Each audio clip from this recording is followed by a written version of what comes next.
Is it fair? Is it fair to review a $500 speaker like the Klipsch RP600M or the $650 Magnepan LRS with a $5,000 amplifier like a Past Labs XA25? Is that fair? No. And that's why I don't really do it that way. I try as hard as I can to review speakers with the appropriate price amplifiers as much as possible. So like when I review a $500 speaker like the Klipsch, I'm probably going to use the NAD 316 BEE, which is $400 each. $400 amplifier. That seems about right. Now,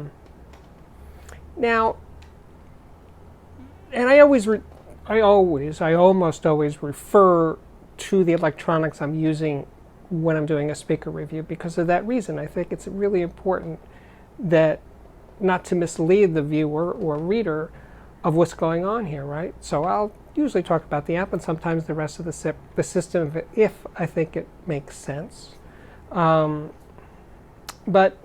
you know, the thing is that when I do, as I have, used much more expensive electronics with affordable speakers, an interesting thing happens. I feel like I'm hearing the potential of what that speaker can do.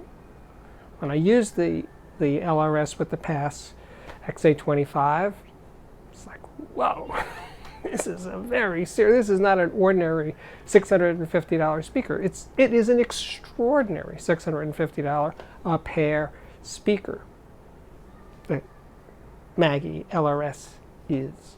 And I did the same thing. I don't remember exactly what amp I used when I was doing the RP600M, a very expensive amp, and it just kind of, you know, it blew my mind how good it could be. And if the speaker is showing that kind of potential, I would at some time use it with inappropriate electronics just to see the potential of that speaker.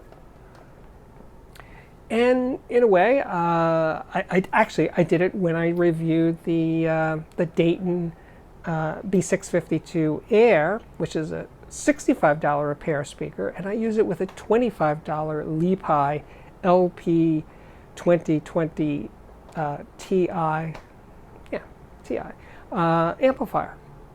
I will link to all of these products below this video because again, $65 speaker, I don't think someone's going to buy a $400 NAD to use with it. That's kind of weird, right? So I used an appropriately priced amp. I'm frustrated that, I was frustrated, I'm no longer frustrated. When I would read reviews in the major audiophile magazines where people were reviewing speakers and used inappropriately expensive amplifiers, because it's just, I don't know what that does for the potential buyer of that speaker to hear these wide pairings. So for the bulk of my reviews, I'm using the amp would be matched with that kind of speaker. That's what I'm doing. And then for X amount of time, I'll use it with something else if I think the speaker warrants that. I forgot to mention, I'm going to do a music review at the end of this video. But, you know, I think this idea of putting together systems that are balanced, that make sense, that someone could logically buy, is key to the job of a reviewer. Now, now I'm going to change my mind, because some reviewers might say, hey, this is my reference system, and it may have a $40,000 DAC in it, but that's what I listen to every day. And if I change the system around to fit the piece that I'm reviewing, I'm changing too many things at the same time. Yeah. But I question whether in the end, the value of that to the potential buyer or someone going to a reviewer to get some kind of clue as to what they would hear. So I'm kind of sticking with my formula of, where possible, reviewing speakers with appropriately priced amplifiers. And the same in reverse, reviewing amplifiers with appropriately priced speakers. And DACs and the whole rest of the system. That's what I think. Of course, you may differ, so please leave your comments below. But as for the music review, so I was working on a review, and I brought out this record by the prog rock band Can called Future Days. Yeah. Future Days. I will link to that as well. And Can was a prog rock German band. They were founded, I think, in 68 or 69. This record is from 73 or so. And it is, talk about future days. It does sound like the future. It does not sound like the early 70s. This band, by the way, I should make it a mention, a sidebar, that I'm not a prog rock guy. I'm not really a big King Crimson fan or Yes or anything.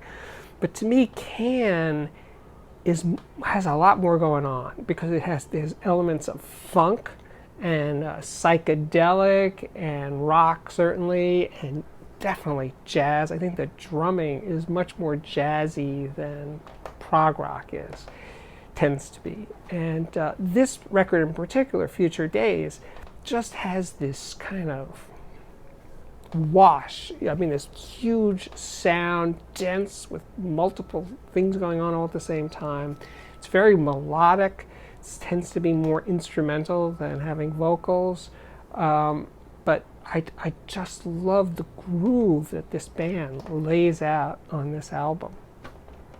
I remember years ago, 5 years ago maybe, Jack Wu from Wu Audio was in my apartment, and he brought along his big mono amplifiers that were headphone amplifiers, or could be used with speakers, and they could be used with tube amplifiers. They could be used with 300Bs and 211s and all kinds of tubes.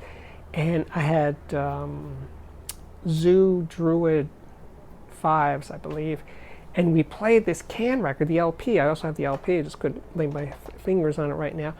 And we're playing the record, and it was hallucinogenic. I mean, it was so huge, soundstage-wise, and density, just incredible.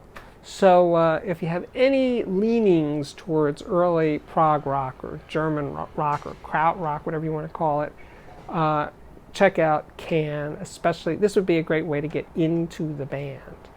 This album called Future Days.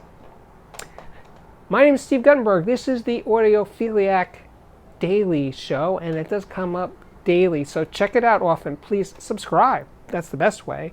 And when you subscribe, hit that little notification bell so you'll know every time there's a new episode. There are music reviews, there are headphone reviews, speaker reviews, blah, blah, blah, blah, and the ever-popular Audiophiliac of the Day episodes to choose from. Over 600 episodes in all so far. Get to 700 sooner or later. And if you really like the sort of thing that I do here, check out my Patreon, which can be found at patreon.com/audiophiliac. Thanks a lot.